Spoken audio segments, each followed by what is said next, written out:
they pose to the outside can be managed by outside of a correctional institution.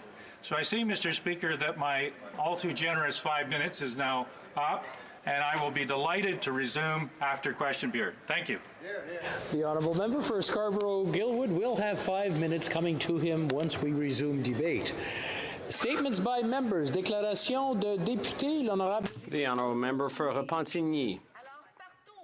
All around the world, including Montreal, young people are mobilizing to call on governments to seriously attack the climate crisis. Unfortunately, the message isn't reaching the federal government. The National Energy Board proved so when it published its report on the Trans Mountain Pipeline project, which will export the dirtiest oil in the world overseas. The report, in English only, finds that Trans Mountain will cause a major increase in greenhouse gas emissions, threaten endangered killer whales, and hamper Indigenous cultural practices, and Indigenous people were not sufficiently consulted. And yet the NEB says yes to Trans Mountain, as it has for all pipelines in 60 years. That's what you call a petro-state. I'd like to point out that on March 15th, there will be an International Day of Youth Mobilization for the Climate. Students will demonstrate in Montreal and elsewhere, and I would encourage Canadians to join them. Mr. Speaker, I'd like to tell you about Tisha Sharma from my riding of Pitt Meadows Maple Ridge, who passed away last week at the young age of 27. From being abused at a young age, to living on the streets as a teen, to becoming an advocate for homeless youth, and finally being named Citizen of the Year under 40. Tisha was a force to be reckoned with. Those of us who attended the HuMA study on poverty reduction in Maple Ridge last year will remember Tisha and her unforgettable story of her life on the streets. Her words touched every single MP there. Mr. Speaker, let me tell you, Tisha was a fighter and never gave up. She found a way to overcome the tragedy in her life.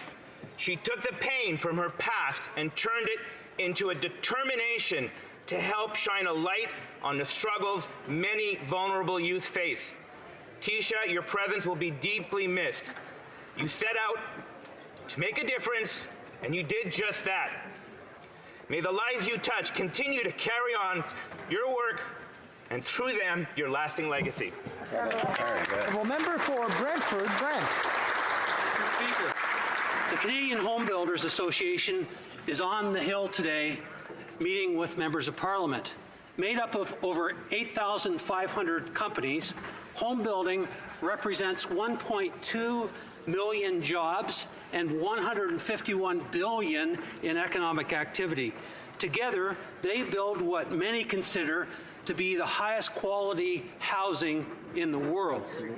To many Canadians in Vancouver, Toronto, and too many other communities, Canadians are finding it hard to access ownership in housing and get a place called home. There is much to be done on affordability, and the home builders call on governments at all levels and to help Canadians achieve home ownership by addressing excessive taxation, huge fees, and onerous approvals processes. These together can represent up to 40% of the price of a new home. And that is passed on. The honourable member for Long Range Mountains. Mr. Speaker, the evidence is quite clear. Mother Nature or Old Man Winter, whomever you believe in, has been in my riding of the Long Range Mountains plenty this winter, and it's been wonderful for all the winter carnivals. There's been sliding, skiing, snowmobiling, snowshoeing, just to name a few of the snow sports, plus plenty of community events, great food and entertainment for all ages to participate in and enjoy. Un grand merci aux nouveaux. A big shout out to the many volunteers and sponsors who make these events a success year after year. Winter tourism is growing. It's growing incredibly in my province of Newfoundland and Labrador, and these carnivals are a great attraction for tourists as well. This week at the annual Tourism Conference of Hospitality Newfoundland and Labrador, I know tourism industry leaders were discussing the growth potential of the winter season with our Federal Minister of Tourism, who will be attending.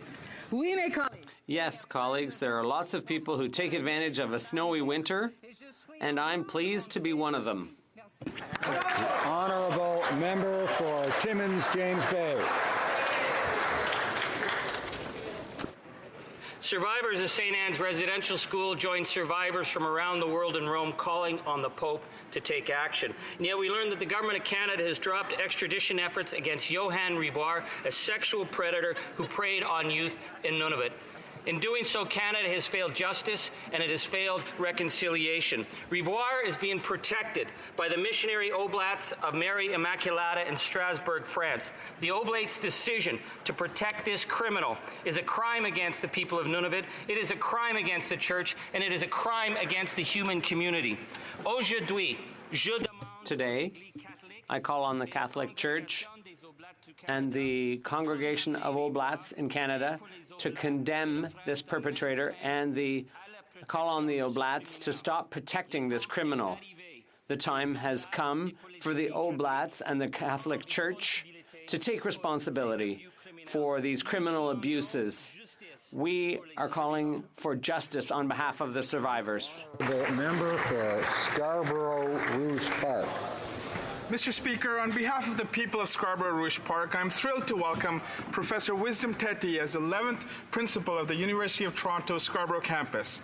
Born and raised in Ghana, Professor Teti completed his PhD at Queen's University and has held academic positions at Queen's, University of Calgary, and the University of British Columbia's Okanagan campus. At the Okanagan campus, he was an instrumental figure in the development of a 5-year strategic plan and the indigenization of UBC's curriculum. Professor Teti is an expert in African studies and has several publications on media, politics, civic engagement, African diaspora, and the brain drain from the continent. He was lead investigator for the World Bank and has received funding from the Social Sciences and Humanities Research Council of Canada. I recently met Professor Teti and was truly impressed by him, his commitment to research, academic freedom, equity, students, and reconciliation. Principal Teti becomes the first Black principal at UTSC. Thank you, Mr. Speaker. Honourable member for Calgary Heritage. Amid a mounting list of failures, this Prime Minister's 2019 carbon tax is just the beginning of what he wants Canadians to pay. The Prime Minister's carbon tax will add 11 cents to the cost of every litre of gasoline and hundreds more for heating your home. Despite fake assurances, it won't add up to much, if anything. Independent experts disagree with the Prime Minister on the cost of his carbon tax to Canadian families, with some estimates as high as almost $100 per month more, just for doing family things like work, play, and living, and at a time when Canadians say they can't afford it. Worse, the Liberal tax will go even higher. The Prime Minister may shrug. He's never had to worry about money. But another $100 matters to families trying to make the household budget last to the end of the month. Canadians shouldn't pay for Liberal failure or just to get by. That's why Conservatives are fighting for better. In October, Canadians can choose Conservative leadership to get ahead. Honourable member for Nepean. Mr. Speaker, as a part of celebrating Black History Month, I was pleased to host the first African Day on the Parliament Trail. I would like to thank the volunteer team led by John Adiefa and Hector Addison of the African Canadian Association of Ottawa. I would also like to recognize students Jada Baptist and Dana Amigatse of the Mother Teresa High School in Nepean for organizing an event in their school. I would like to thank few hardworking community leaders, including Shada Alolo, co-chair of the Community Equity Council of Ottawa Police, Doris Nagaiza of Tanzanian Canadians, Hudan Igale of the Somali Canadian Youth Center, Moses Pratt of Global Community Alliance, Chooks Emma Hapye and Wale Adesanya from Nigerian Canadians, Francis L. of South Sudan Community, Dr. Nagwa Thomas and Franklin Ipape of Cameroon Canadian Community. Thank you, Mr. Speaker. Honourable member for Sault Ste. Marie. Mr. Speaker, I'm honored to rise in this House today with the privilege of telling my fellow members about a real-life superhero from Sault Ste. Marie, Cage Fowler. On May 25th of last year, at 5 years of old, Cage received a devastating diagnosis. Diffuse intrinsic pontine glioma, DIPG, is a highly aggressive brain tumor found in the brainstem. When the doctor informed Cage's parents of the diagnosis, she said to them, "You need to understand 100% of children don't survive this kind of cancer, and there's nothing we can do. We'll do 30 rounds of radiation to buy you some time, but that's all we can do for you." Mr. Speaker, Superhero Cage, his parents, his family, friends, and their community decided that they would believe in miracles and work hard for hope. They have rallied to fight for Cage's life and for all children who may, in the future, be facing a diagnosis of DIPG. In fact, his grandparents, the Fowlers, are visiting Ottawa today. They've created a petition 2046D to establish May 25th every year as National Day for DIPG. Please sign the petition. The honourable member for Bruce Grey, Owen Sound. Mr. Speaker, I rise today to pay tribute to one of Canada's best alpine skiers, Larissa Yerkwe. Born in my riding in the city of Owen Sound, Larissa is a world-class skier who represented Canada for over 10 years, including at the 2014 Sochi Olympic Games. Larissa's accomplishments run deep. She made her World Cup debut in 2007 and has been on the podium 3 times. At the time of her official retirement in 2016, Larissa ranked 3rd in the world. An accomplished athlete, businesswoman, and academic, Larissa has done everything from fundraising her own budget, managing her ski staff, and completing her MBA. Over the next few days, Larissa is graciously volunteering her time with the Boys and Girls Club of Ottawa during their annual charity ski day. I ask all members to join me in recognizing her outstanding athletic career. Larissa, you have made all residents of Bruce Grey, Owen Sound, and indeed all of Canada, very, very proud. Well done.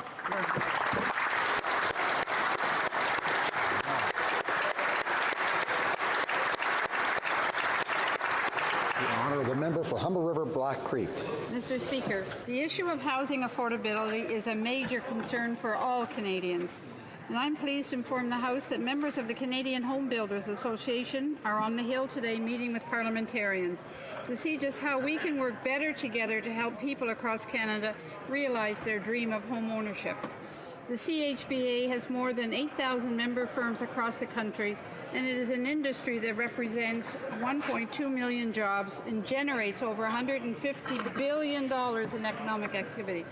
Home ownership is a key hallmark of the middle class and those working hard to join it.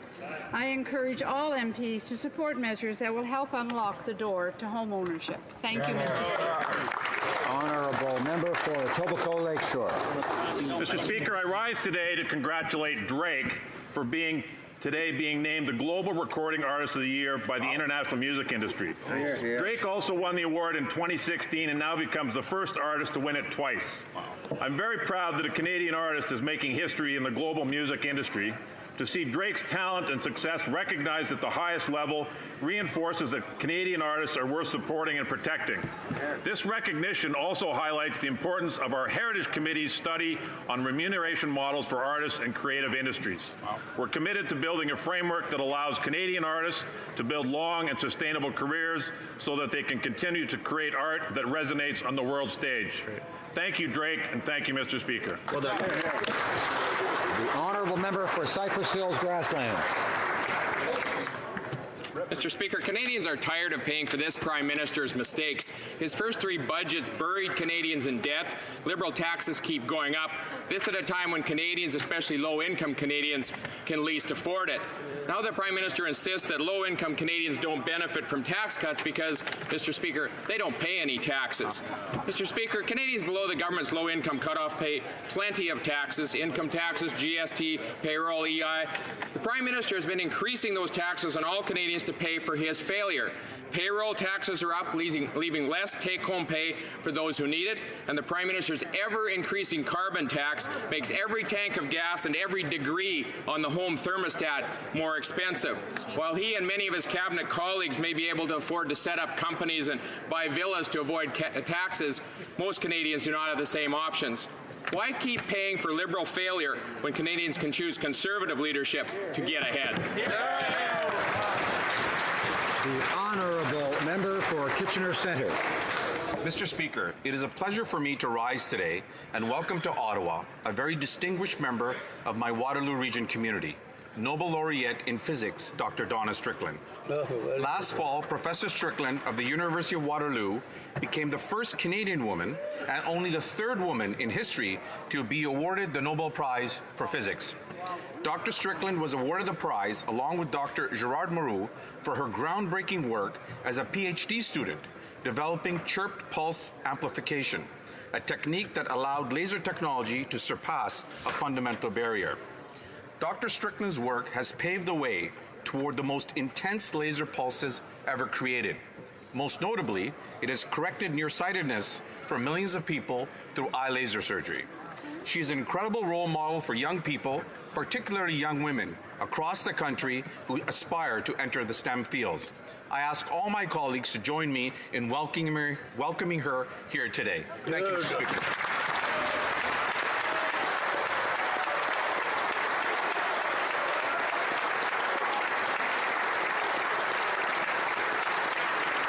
Honourable member for Churchill-Kiwatinuk-Asti.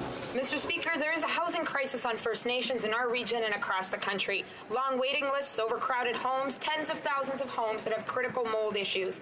In Manitoba alone, 85% of First Nations people report mold in their homes. It doesn't end there. Many homes still lack access to clean water and sewer. Like Garden Hill First Nation, where many people do not have clean running water because their houses aren't hooked up. But they've been unable to get funding because they're not on a boiled water advisory list because they don't even have the water to boil. The housing crisis is making people sick. Wherever I go in our north, what I hear when it comes to housing and sewer and water, that there are longer and longer waiting lists and the problems are getting worse.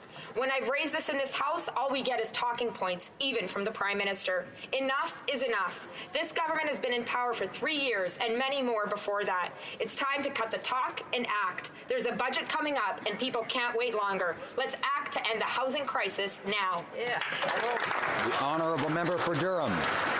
Mr. Speaker, yesterday there were whiteout conditions across southern Ontario, but when the skies cleared, there was a brilliant blue glow over York Simcoe, Mr. Speaker.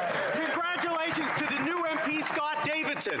Scott, Suzanne Graydon, and the amazing team in York Simcoe won the trust of their community. Not sleet, nor snow, nor wind could keep Ontario voters back from saying no to this Prime Minister, no to PMO pressure, no to insider deals, Mr. Speaker, no to running deficits, no to carbon taxes and other taxes. They said yes to getting things back on track in York Simcoe, and more Canadians will, Mr. Speaker. The winter of Liberal discontent is coming to an end, Mr. Speaker. The polls show that spring is on the horizon, where more Canadians can make the choice like they did for Scott and elect a strong, stable, Conservative government.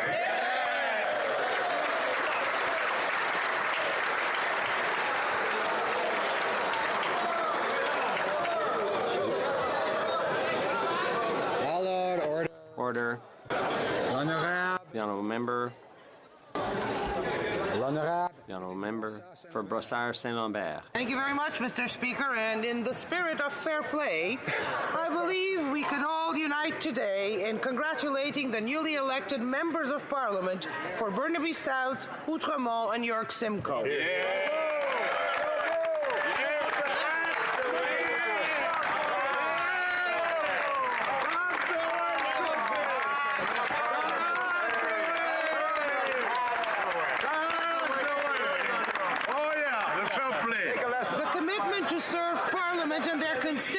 Is one we all share, and I thank the 3 victorious candidates as well as all the others who put their names on the ballot. To the hundreds of volunteers who enabled all the campaign teams to connect with thousands of voters, thank you for all the doors you knocked on, for all the calls you made, the hands you shook, the smiles you shared.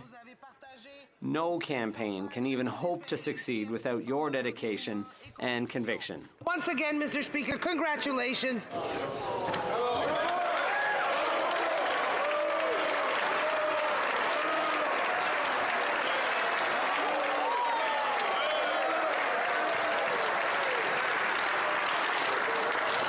Questions orales.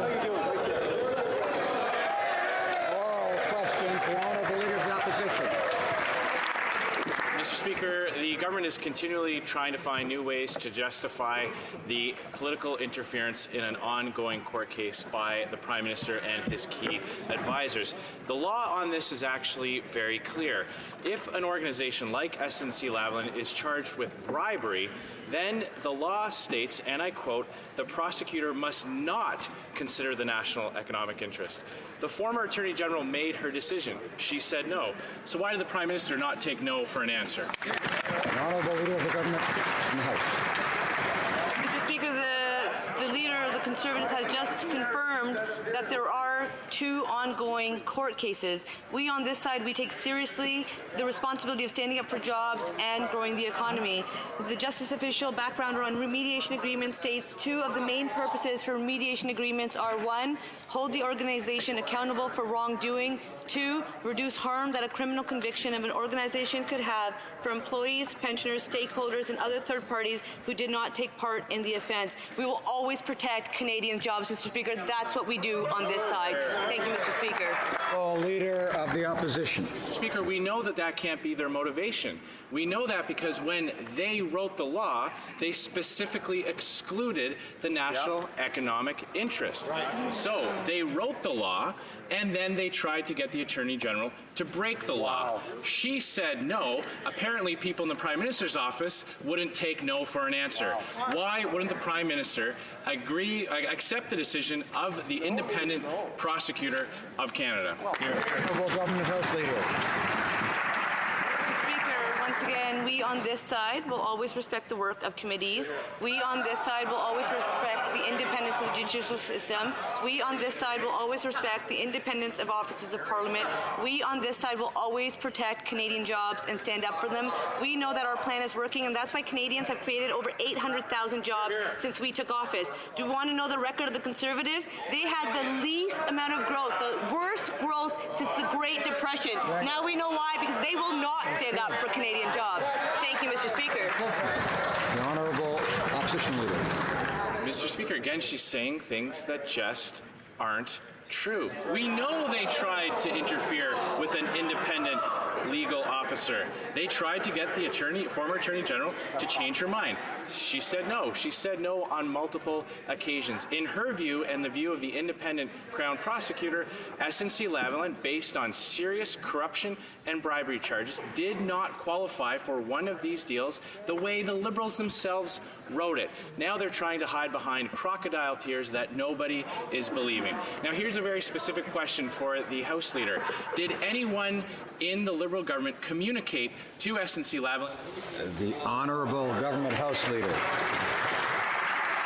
Mr. Speaker, let's look at the record. The Director of Public Prosecution Service confirmed that prosecutors in every case, quote, exercise their discretion independently and free from any political or partisan consideration, unquote. Mr. Speaker, we on this side have increased resources to committees so that committees can do their work. Members from both sides sit on the Justice Committee. Justice Committee members have come together to ask for witnesses to appear. Witnesses are appearing. Mr. Speaker, I will remind this House and all Canadians what Canadians said no to. Canadians said no to the failed approach of austerity for the Conservatives that leader continues to fight for. Thank you, Mr. Speaker. Hello. Order. The Honourable Member for Richmond, Arthabaska. Mr. Speaker, Canadians want to know the truth in the SNC-Lavalin affair. Yet yesterday, the Prime Minister and Liberal members refused to ensure that the Prime Minister would come before the Justice Committee. So can he just answer one simple question? Did Cabinet members close to him or ministers assure SNC-Lavalin that there would be no criminal prosecution? Yes or no? The Government House Leader. Mr. Speaker, once again, they're going to continue to engage in speculation, but we on this House look at the facts. The leader of the Conservative Party met with the company. The leader of the NDP did as well. And in the committee, the Conservatives said that I don't want to think anyone would think there's anything wrong in meeting with SNC-Lavalin. We in this House, we on this side, respect the work of committees. We respect offices of Parliament. That's why we increased resources, and we will not use the same approach as the Conservatives. Thank you very much, Mr. Speaker. The Honourable Member for Richmond-Arthabaska. Mr. Speaker, the question that I asked is simple and perfectly legitimate. Did a member of the Prime Minister's office, anyone close to him, assure SNC-Lavalin that they would be able to avoid a criminal trial for the actions that we are all aware of? Why does the Prime Minister refuse to answer such a simple question and come before the Justice Committee? The Honourable Government House Leader. Mr. Speaker, the Conservatives have no respect for committees. We, on this side of the House, know that members sit on the committee. They asked for witnesses. Witnesses are coming. They will continue to come, and they will answer members' questions from both sides.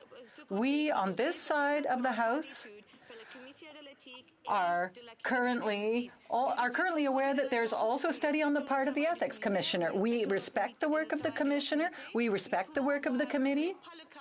But as we can see, that's not the case for the Conservatives. The Honourable Member for Rimouski, Nejet-Témiscouata-Libasque. Mr. Speaker, in 2006, SNC-Lavalin illegally gave $110,000 to the Liberal Party of Canada and to its associations. Today, SNC-Lavalin needs a helping hand because they're in trouble. The machine is working. More than 50 meetings between the company and the government. Why? Over those 2 years, 14 meetings with the PMO. That's one meeting every 2 months. Why? Now, for the former Minister of Justice to come before the committee is one thing. I'm looking forward to hearing her. But why were there so many lobbying meetings? The Honourable Government House Leader. Mr. Speaker, once again, the NDP leader met the company. The Conservative leader met the company. I apologize. Both party leaders met with SNC-Lavalin. Everyone knows that, and no one's hiding that. Now, we know that the members sitting on the Justice Committee are doing their work. We on this side of the House have confidence that they will do their work, and we are also confident that witnesses will answer questions. The Honourable Member. Mr. Speaker, I think there's a difference between 2 meetings and 50 meetings. Anyway, here's what we know. The Director of Public Prosecution formally denied a remediation agreement for SNC-Lavalin on September 4th. And yet 2 weeks later, the Minister of Justice met with the Prime Minister to discuss this matter. The day after, SNC-Lavalin lobbyists managed to get 4 meetings with ministers and senior officials. My question is this. The Minister of Finance or the Minister of International Trade, are they rather willing to come before the Justice Committee to disclose the content of their conversations? The Government House Leader. Mr. Speaker, it looks like the Conservatives and the NDP are sharing the same lines, but here are the facts. The Director of Public Prosecutions confirmed that prosecutors in every case exercise the discretion independently and free from any political consideration. The prosecutor also said that there is no direct communication between the DPP and the PMO. The clerk of the Privy Council also said that at every opportunity, the Prime Minister made it clear that this was the decision for the Minister of Justice to take. Thank you, Mr. Speaker. Speaker, yesterday's letter from the former Justice Minister shows the extraordinary steps she's had to go to force this Prime Minister's hand to lift the legal gag order so she can speak truth to a parliamentary committee. But she's not the only person we need to hear from in the SNC scandal. We noticed that there were numerous attempts by Prime Minister's staff to pressure into intervening in an independent legal investigation after it was found out that SNC was not eligible, and they used a manifestly illegal argument, which is economic interest. So in the interest of fairness, will the Prime Minister agree that Katie Telford and Jerry Butts and the rest of his staff will also testify in this hearing? The Government House Leader. Mr. Speaker, that is one of the many members that was denying that members of the Justice Committee could do their work and would be able to meet. Today, that committee is meeting. That member, his party, as well as the Conservatives, they said that the Justice Committee will not be calling for witnesses. Mr. Speaker, witnesses are appearing, they're answering questions. That member, his party, as well as the Conservatives, they said that the former Attorney General would not be invited to speak. Members of the Justice Committee invited her to speak. She will be speaking. They need to stop undermining the work of committees. They need to start respecting our institutions so that Canadians know that they can as well.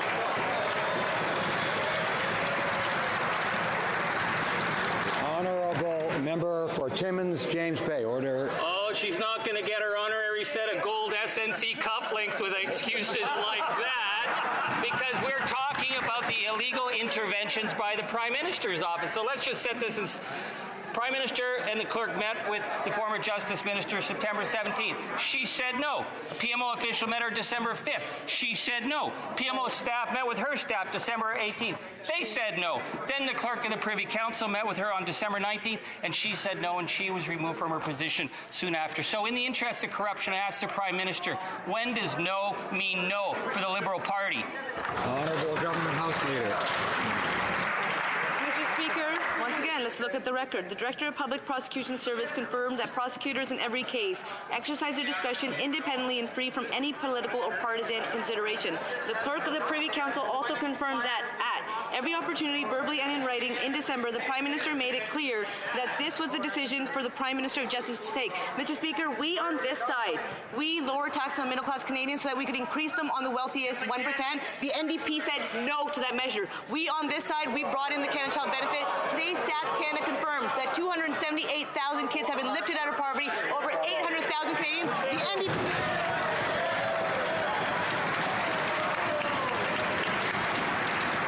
Honourable member for Milton.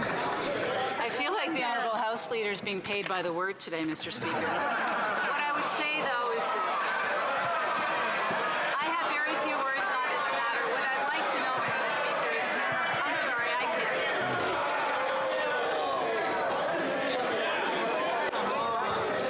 Order. I would ask members to come to order, and I would encourage members to try to avoid things that provoke disorder in the House.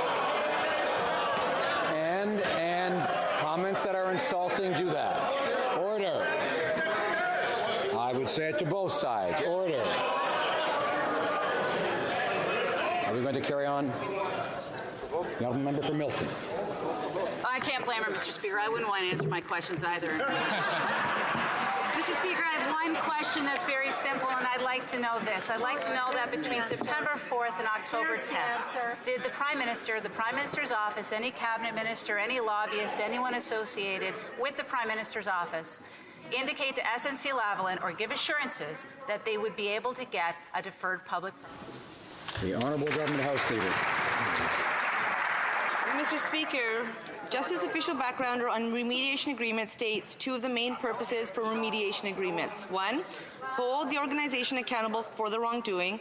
2, reduce harm that a criminal conviction of an organization could have for employees, pensioners, stakeholders, and other third parties who did not take part in the offense. Mr. Speaker, the record shows that the leader of the Conservative Party met with the company. We know that the leader of the NDP met with the company. We know that that deputy leader herself said on the record at Justice Committee there's nothing wrong with meeting the company. We on this side will focus on Canadians, Mr. Speaker.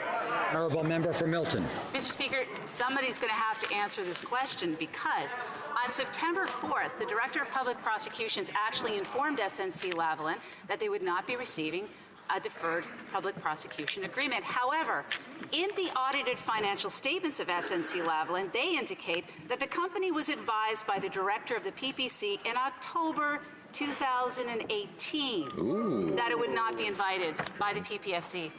Who in the Prime Minister's office gave the assurance between September 4th and October 10 that there would not be a problem with the PPSC? The Honourable Government House Leader.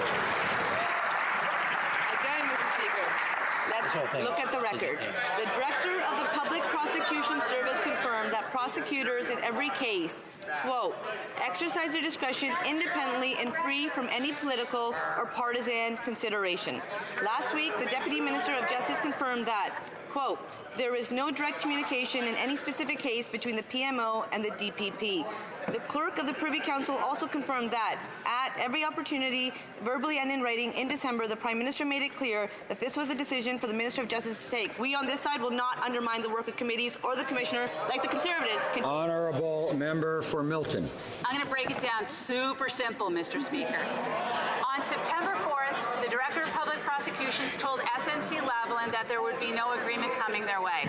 They didn't report it, and they didn't think that it was real until October. But miraculously, there were copious meetings between SNC-Lavalin lobbyists and the Prime Minister's office and the Clerk of the Privy Council. So let's try this again. Who told them they were going to be able to get out of going to court? Honourable Government House Leader. Mr. Speaker, it's once again not surprising that the Conservatives will undermine the work of committees. Once again, it's not surprising that the Conservatives will undermine the work of the Conflict of Interest and Ethics Commissioner. Mr. Speaker, they did it for 10 years under Stephen Harper, and today they have chosen a new leader, but it still remains the same party of Stephen Harper. Mr. Speaker, Canadians can have confidence in their institutions. We on this side will let them do their work. They are meeting, they are calling for witnesses. Witnesses are appearing, answering those tough questions. Members from both sides are present. Order. There's too much noise. I'm having trouble hearing the answers. We need to hear both the questions and the answers. Members have to remember that their side will get its turn in due course. And members have to listen to each other whether they like it or not, or what they're saying or not, as my honourable friend from Caribou, Prince George, is aware. The honourable member for Carleton. Prime Minister claims that if he'd allowed SNC to face criminal conviction, the company would go out of business because corporate criminals are banned from federal contracts. But wait. December 2015, the government gave SNC a deal exempting it from the ban despite criminal charges. And now, the government is changing the policy to exempt SNC even if it is convicted. If the Prime Minister plans to allow SNC to get contracts even after a conviction, why did he need to intervene to stop the company from going to trial in the first place? Right. Honourable Minister of Public Services and Procurement. Mr. Speaker, our government works to ensure the highest ethical standards for government procurement and effectively address corporate wrongdoing. We've developed and are implementing a stronger integrity regime that holds companies accountable. PSPC has entered into an administrative agreement with this company while criminal proceedings are underway. This agreement permits the company to contract with the government while meeting strict corporate compliance conditions, ensuring strong oversight while protecting innocent third parties like pensioners and employees from financial harm.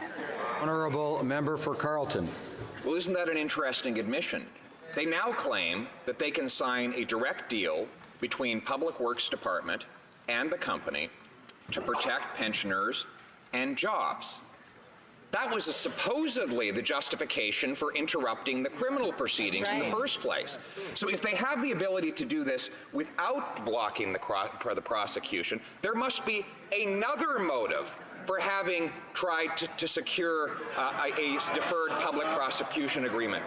Will the minister admit that they were just trying to protect their corporate cronies and not the jobs of the workers? Honourable Minister of Public Services. Mr. Speaker, it is practice for the government to put in place administrative agreements with companies while criminal proceedings are underway. This administrative agreement will terminate if there is a criminal conviction, and in the meantime, we cannot comment on any ongoing court cases. Member for Carleton. No, but the government is working now on changing the policy so that the company could get an administrative agreement even after conviction. In other words, they didn't need to go about blocking the prosecution to achieve that goal. So if it wasn't to protect the workers or the pensioners or any other innocent party, who does it leave that the government was actually protecting? Isn't it clear that this company, which gave over $100 grand in illegal donations to the Liberal Party, is the real organization that these Liberals are trying to protect? Honourable Minister of Public Services and Procurement. Mr. Speaker, it was the Conservative government that put into place the integrity regime, and our government is working to enhance it. We are increasing the scope of activities that could result in debarment from contracts with the government with our enhanced integrity regime. We are looking at putting in place a stronger integrity regime that definitely will benefit Canadians and make sure that our Canadians' money is spent with integrity. The Honourable Member for Saint-Hyacinthe-Bagotte. Mr. Speaker, all over the country, people are struggling to pay for their medicine and make ends meet. But rather than help them, the Liberal government continues to tell them that they'll have to wait. This week, unions are in Ottawa to call on the government to work on implementing a comprehensive universal pharmacare plan that covers everyone. Clearly, people want a comprehensive, universal, single-payer delivered pharmacare plan that covers everyone equally. What is this government waiting for? The Honourable Minister of Health. Thank you, Mr. Speaker. Contrary to the NDP, on this side of the House, we do our homework. We are ensuring that we are going to implement a plan that will help all Canadians. Mr. Speaker, we created an advisory group on implementing a national pharmacare plan, and I look forward to hearing the committee's recommendations. We'll be receiving the report later this year. Mr. Speaker, too many people skip the medicine they need because the prices are too high. All Canadians deserve coverage, but instead the Liberals are cooking up a half-baked plan that leaves workers out. Don't the Liberals know that employer coverage isn't what it used to be? Corporations have been rolling back benefits on working people, leaving them with not only less coverage, but often no coverage for the drugs they need. Canadians want a comprehensive, universal, single-payer delivered pharmacare plan that covers everyone equally. Why are the Liberals refusing to listen? Very good. Honourable Minister of Health. Thank you very much, Mr. Speaker. Mr. Speaker, with something as important as a national pharmacare program, this side of the House wants to get it done right, and that's why that we are doing our homework. I'm very pleased that we've put it together an advisory council on the implementation of a national pharmacare program. We have 6 Canadian experts that are looking at this matter and having conversations with Canadians. I look forward to receiving the report later this spring in order to meet the needs of all Canadians. Thank you, Mr. Speaker. Honourable Member for St. Albert, Edmonton. Yesterday at the Justice Committee, retired Judge Mary Ellen Turpel-Lafond testified that public officials must be able to point to lawful authority for their actions. So, what lawful authority did the Prime Minister have to conspire to stop the criminal trial of a company charged with bribery? What lawful authority? The Honourable Government House Leader. Mr. Speaker, in Canada, we have a rule of law. In Canada, we have a system that works. Canadians can have confidence in that system. Members of the Justice Committee, members from both sides of the aisle, sit on the Justice Committee. That member that asked a question is actually a member of the Justice Committee. He knows very well that witnesses are appearing, that have been asked to appear. Witnesses are answering questions. We on this side have confidence in the work of the Justice Committee. It's really too bad that that member and his party do not. Thank you, Mr. Speaker. Member for St. Albert, Edmonton. Mr. Speaker, instead of respecting the former Attorney General and the independence of her office, the Prime Minister instead launched a concerted campaign to change her mind, a concerted campaign to interfere with the independence of the Office of Attorney General. What lawful authority did he have to do that? Hear, hear. Honourable Government House Leader. Mr. Speaker, that member continues to speculate rather than look at the facts. So let's look at the record so that Canadians can be reassured that they can have confidence in their institutions. The Director of Public Prosecution Service confirmed that prosecutors in every case exercise their discretion independently and free from any political or partisan consideration. Last week, the Deputy Minister of Justice confirmed that there was no direct communication in any specific case between the PMO and the DPP. The Clerk of the Privy Council also confirmed that at every opportunity, verbally and in writing, the Prime Minister said it was a decision. The Honourable Member for Charlebourg-Saint-Charles. Mr. Speaker, The government House leader often tells us to look at what's happening in the Justice Committee. But yesterday, let's talk about that committee, the retired judge, Mary Ellen Turpel-Lafont, testified that all public officials must be able to point to lawful authority for their actions. So, can the Prime Minister tell us what lawful authority he used to attempt to stop the criminal trial of a company charged with corruption? The Honourable Government House Leader. Mr. Speaker, we on this side of the House, on the government side, under this Prime Minister's leadership, have increased resources for committees so that they can do their work. We know that the members sitting on the committee, members on both sides, are doing their work. They're asking for witnesses. They're calling for those witnesses. Witnesses are coming before the committee and answering questions. But what's very interesting here is that the Conservatives, including this member, claim they have no intention of jeopardizing jobs at SNC-Lavalin. But the member for Carleton, in English, is saying something completely different. He said, the honourable member for Charlebourg-Saint-Charles.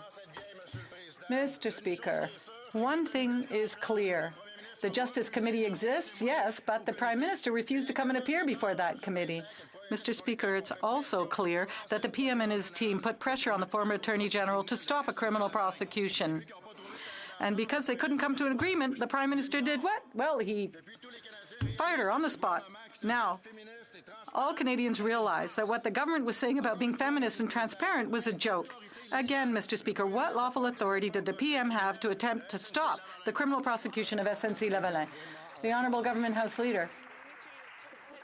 Mr. Speaker, we on this side of the House trust our government institutions, and we trust the Justice Committee. The Clerk of the Privy Council confirmed that at every opportunity the Prime Minister made it clear that this was a decision for the Minister of Justice to take. Now, Mr. Speaker, this is really interesting. Let's be clear about something. That member opposite said that he had no intention of jeopardizing jobs at SNC-Lavalin. He said it himself. But the member of Carleton in English said that they wanted to shut down that company and they weren't afraid of saying so. They have to come clean with Canadians. The honourable member for Rosemont-la-Petite-Patrie. Mr. Speaker, after 8 years here, it seems that nothing could surprise me, and yet the Liberals can. With respect to the Trans Mountain expansion, the National Energy Board report concluded that it does not respect Indigenous rights and that it will endanger our environment and harm endangered species. But the Liberals say it's in the national interest. So for the Liberals, does this mean that protecting our environment and respecting First Nations is not in the national interest? The Honourable Minister. Mr. Speaker, we want to grow the economy and protect the environment. We have put over $1.5 billion into protecting our environment. We are following the guidelines of the Federal Court of Appeal. Now, we want to help Canadians. We want to work both for the economy and the environment. This genius pipeline-owning Prime Minister, you know, the one who handed over $4.5 billion to a Texas oil company after their pipeline got thrown out of court? Now he's looking to spend another $10 to $15 billion of our money. The National Energy Board admits that this pipeline will hammer the environment, hurt Indigenous relations, and further wreck our climate. Governing is about making choices, and Liberals are actually weighing the choice between protecting an orchid population, in repairing Indigenous relations, and actually fixing our carbon emissions, or building their pipeline. Which one's it going to be?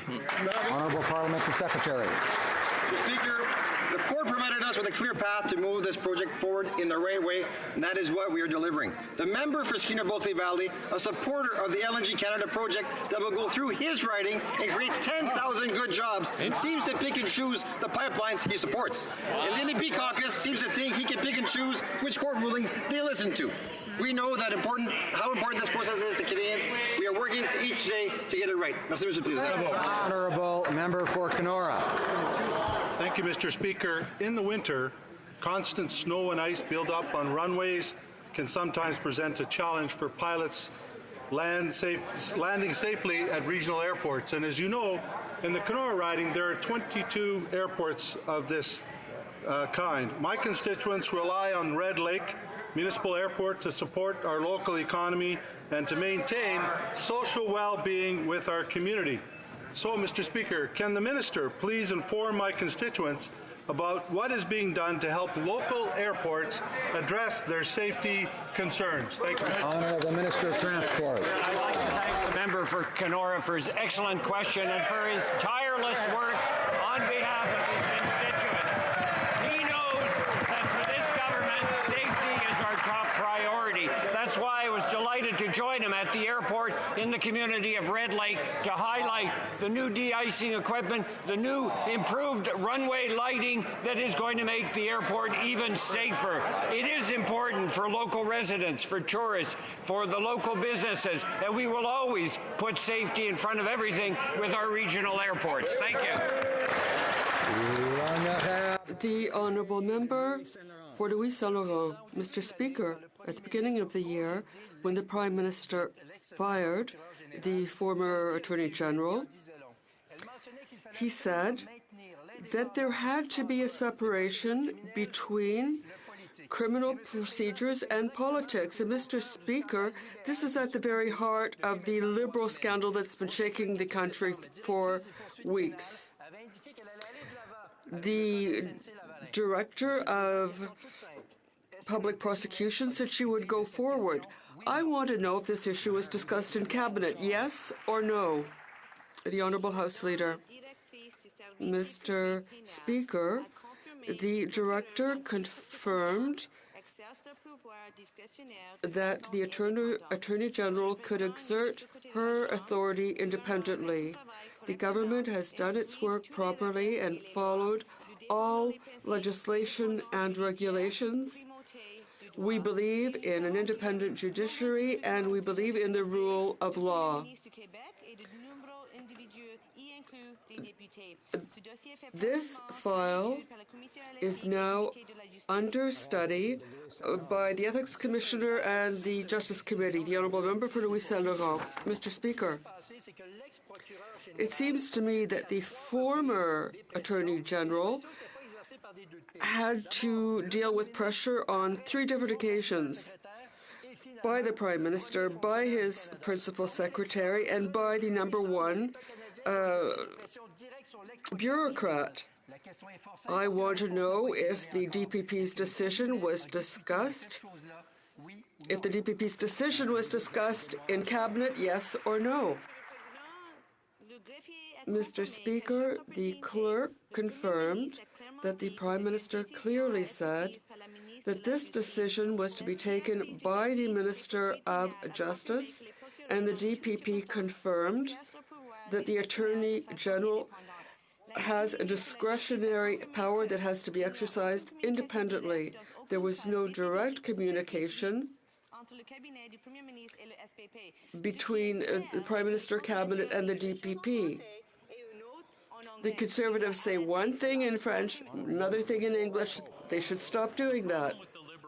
Up on this SNC-Lavalin scandal is that they're having trouble keeping their story straight. The clerk of the Privy Council testified last week that there was no discussion of the special deal for SNC-Lavalin at Cabinet, but the Minister of National Revenue went on the radio and said that the SNC deal was discussed at Cabinet. So only one of these people can be telling the truth. Which one of them is it? Honourable Government House Leader. Mr. Speaker, once again, I will reassure Canadians that they can trust their institutions. And we will share once again what happened at Justice Committee last week. When it was asked if it would be appropriate for the Prime Ministers and officials to discuss the matter with the Attorney General confirmed those kind of confirmations would be appropriate. When asked about conversations about Cabinet colleagues in his role as Minister of Justice and Attorney General and whether they were appropriate, the Attorney General answered, absolutely. We have always, and we will always, have confidence in our institutions, and Canadians can do as well. Thank you, Mr. Speaker. Honourable Member for Chilliwack Hope. Mr. Speaker, Canadians have confidence in their institutions. They've lost confidence in this Liberal government because the clerk of the Privy Council made it very clear that the SNC special deal was never discussed at Cabinet, yet the Prime Minister refused to answer direct questions on this matter, citing Cabinet confidence. So either the Prime Minister was misleading Canadians or the Clerk of the Privy Council was misleading Canadians. Which one of them was misleading Canadians? The Honourable Government House Leader. Mr. Speaker, the Conservatives will continue to speculate. We know that that is their approach. It was their approach under 10 years of Stephen Harper, and unfortunately, it remains their case today. Mr. Speaker, Canadians are paying attention. They have not forgotten the rule book that the Conservatives released so that they could undermine and destroy committees. We on this side, we increased resources to committees so that committees could do their important work.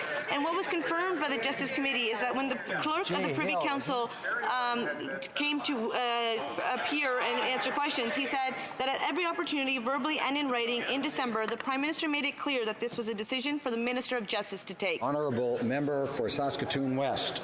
Mr. Speaker, everyone in Canada deserves a safe, affordable place to call home.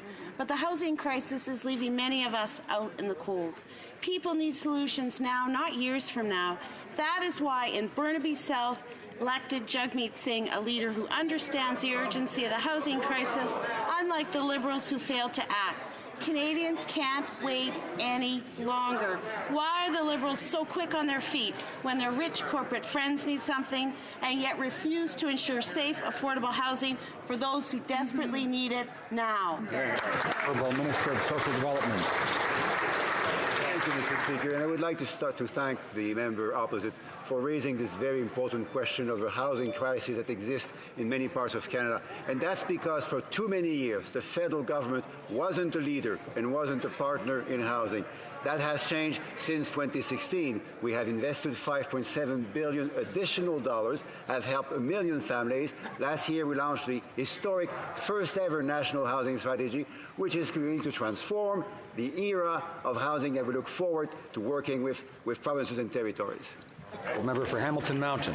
Mr. Speaker, over 350 delegates from the Canadian Labour Congress are in Ottawa today to talk about pension security and pharmacare. They echoed similar concerns brought by the Coalition of Retiree Organizations last week in Ottawa. It's clear workers and retirees want the Liberals to finally take action to provide a real pension security for seniors and to introduce a fully universal pharmacare program. Canadians are no longer buying the empty promises. They want solutions now. Are the Liberals listening? When will they finally take action? Minister of Seniors. I'd like to thank the honourable member for the question and for his work on the pension security file. Our government takes pension security for seniors very seriously. It is our government that, after decades, has invested the time, the energy, and the effort to get this right. That was included in the budget as well as my mandate letter. As a result of that, Mr. Speaker, we've had consultations. We've had over 4,000 submissions because we want to have an evidence-based solution and ensure that pensioners don't suffer unintended consequences. Mr. Speaker, we're working hard and we're going to get this right. Honourable Member for Leeds, Grenville, Thousand Islands, and Rideau Lakes. Mr. Speaker, yesterday at the Justice Committee, a former judge testified that the RCMP Integrity Unit should thoroughly examine the Prime Minister's alleged interference with SNC-Lavalin's criminal trial. So I have a simple question. Has the Prime Minister or anyone in the PMO been contacted by the RCMP? The Honourable Minister of Public Safety. Speaker, as members of this House should know, the RCMP is totally independent. They never consult the Minister of Public Safety with respect to whether to launch or pursue an investigation, and that is exactly how it should be in a free and open democracy like ours. Member for Leeds, Grenville, Thousand Islands, and Rideau Lakes.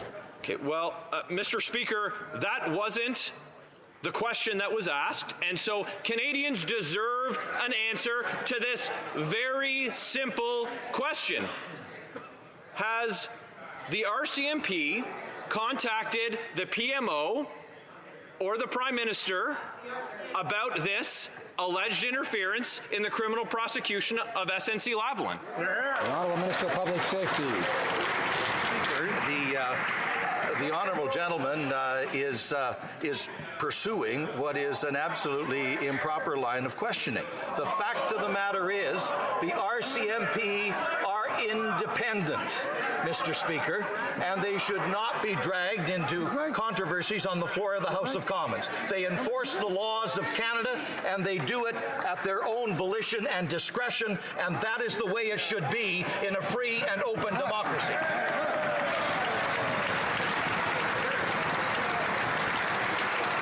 The honourable member for Aurora, Oak Ridges, Richmond Hill.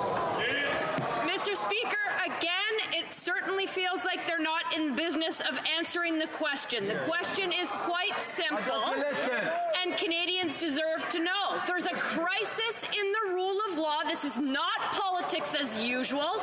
This is serious, and Canadians know there's a deeper scandal. So again, has any current or former cabinet minister or Liberal staffer been contacted by the RCMP over the SNC affair or anything else pertaining to the former Attorney General's portfolio? Yes or no? Honourable Minister of Public Safety. Speaker, we are absolutely not aware of any activity in relation to the RCMP. Neither should we be, Mr. Speaker. The RCMP are completely independent, and they will pursue whatever matters they deem it appropriate to pursue. And for the opposition to attempt to politicize a situation is absolutely improper and contrary to the best interests of law enforcement in this country.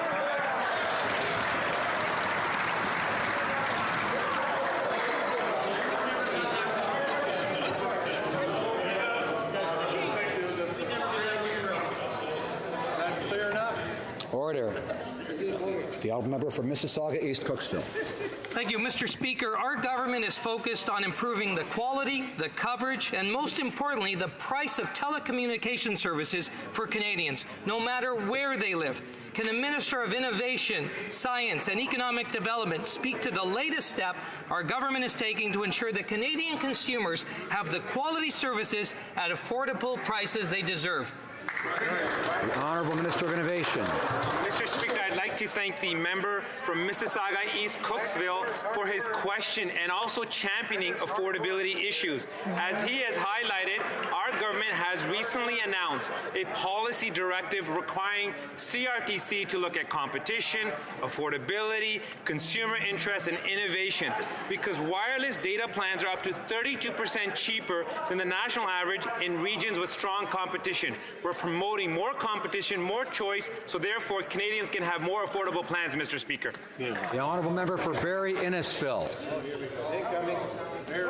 Thank you, Mr. Speaker. My question is to the Minister of Public Safety, and it's a very direct question. Has any staff member or any minister been contacted by the RCMP with respect to the SNC-Lavalin investigation? The answer is simple, yes or no. Honourable Minister of Public Safety. Order. Speaker, as I replied in my last answer, we are not aware of any such activity in relation to the RCMP. Neither should we be, because the RCMP are completely independent. The honourable member for Trois-Rivières. Mr. Speaker, in the SNC-Lavalin affair, the government claims to be protecting jobs, and the Minister of Transport says that safety is his priority. At the same time, ADM is raking in record profits and asking its employees to agree to unreasonable salary cuts. Now, if that's not an early sign of privatization, I don't know what is. Mr. Speaker, will the minister pledge that jobs connected to safety certificate assessments not be sourced out on the cheap? To get up and talk about the fact that since we were elected, we've created 800,000 great-paying jobs. Mr. Speaker, this year we're transforming the youth employment strategy to make sure that more young people have opportunities to succeed in the workplace. We are ensuring that every young person who wants an opportunity to apply for a summer job has that opportunity. Mr. Speaker, 70,000 young people across the country will benefit from this. Thank you so much. The honourable member member for Hamilton East Stony Creek. Order. Mr. Speaker, our government recognizes how important science is in Canada, and we rely on science every day for clean air and water, to improve health care for Canadians, and to contribute to exciting new breakthroughs that help prepare us for the jobs and economy of tomorrow. We also know that when we invest in women, we strengthen our economy for everyone. So can the Minister of Science and Sport tell the House how we are increasing inclusion at our universities? The Honourable Minister. Mr. Speaker, let me say that our government understands that research excellence and equity go hand in hand. And with that, I'd like to acknowledge the extraordinary Professor Donna Strickland, who won the Nobel Prize in Physics. She is only the third woman in history to do so. The first one in 55 years. We have made changes to the Canada Excellence Research Chairs, the Canada Research Chairs, and we will be bringing Athena Swan to Canada. Thank you, Mr. Speaker. The Honourable Member for Calgary Nose Hill. The illegal trip to the Aga Khan's Billionaire Island, the lucrative clam fishing contract directly awarded to an in-law, investigations on shady land deals in Brampton, 4 groping scandals, including the feminist Prime Minister himself now obstructing justice to prevent the rich executives accused of bribing the Gaddafi regime from facing a trial. Enough is enough. Why are there 2 sets of rules, one that benefits the Prime Minister and his cronies, and one that hurts everyone else? The Honourable Government House Leader. Mr. Speaker, that member has definitely demonstrated where the priorities of the Conservatives are at.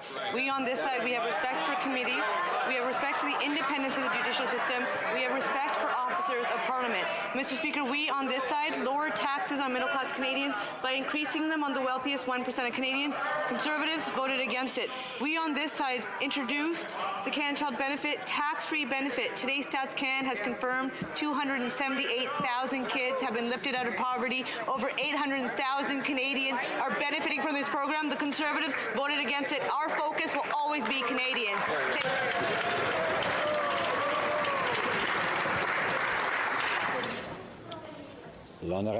The Honourable Member for Rivière-du-Nord. Mr. Speaker, SNC-Lavalin has just lost $1.6 billion. This means jobs lost in Quebec. And what's the opposition talking about? About the Prime Minister and his poor relationship with the former Minister of Justice. And what's the Prime Minister talking about? About who to blame for his fiasco. The real issue, Mr. Speaker, has been forgotten. They're going to lose their head office and thousands of jobs in Quebec. What's the Minister of Justice waiting for to sign a remediation agreement with SNC-Lavalin? The Minister, Mr. Speaker, I would remind the Honourable Member that despite the fact that the legislation exists, there are procedures, there are court cases underway, and it would be inappropriate for me to comment. The Honourable Member, Mr. Speaker, here we have a government covering up the truth, 2 opposition parties who don't give a damn about workers, and thousands of jobs threatened because nobody is acting. They have no sense of priorities in Ottawa. When will someone in the government realize that their inaction on SNC-Lavalin is jeopardizing thousands of jobs in Quebec? The Honourable Minister. Mr. Speaker, we want workers to be protected, but we also want all rules and regulations to be respected. Mr. Speaker, it's the same for all workers across Canada, for suppliers and pensioners.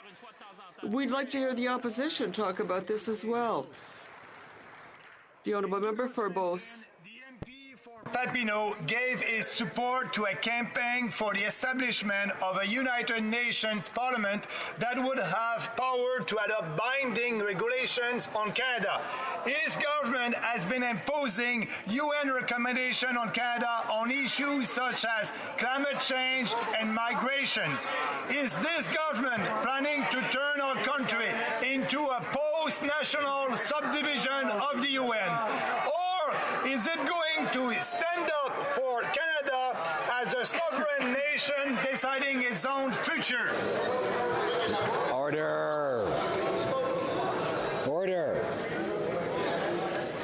The Honourable Minister of Immigration. On this side of the House, we don't believe in conspiracy theories. We go with facts. The UN Global Compact on Migration is a framework agreement that allows countries to work together on issues such as foreign credentials recognition, which is a benefit for Canada. In fact, a lot of the measures in the agreement are actually other countries catching up to what Canada is already succeeding. We will never apologize for being the world leader in settlement and integration of newcomers. Why? Because it's in our economic interest, it's the right thing to do, but it's also the smart thing to do. We're leading the world in talent attraction and investment, because investment, Mr. Speaker, follows talent.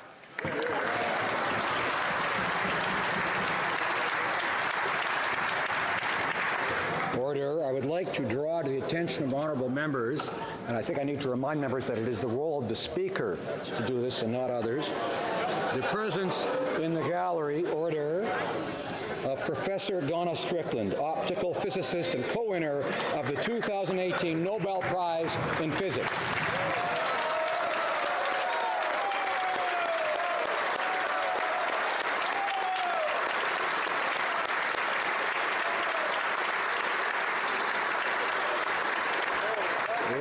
It is also my great pleasure to draw to the attention of honourable members the presence in the gallery of a delegation from the Senate and the Chamber of Deputies of the United Order.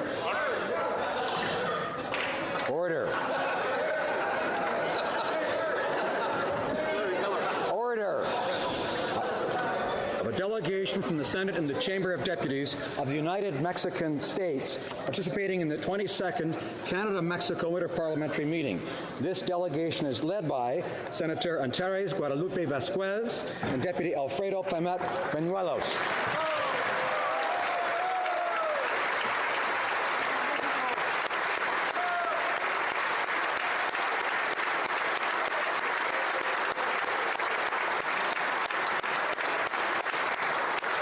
Orders of the day. Government orders, government bills, resuming debate on Bill C-83, an act to amend the Corrections and Conditional Release Act, and another act.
Resuming debate, the honourable member for Scarborough-Guildwood has 5 minutes remaining in his speech.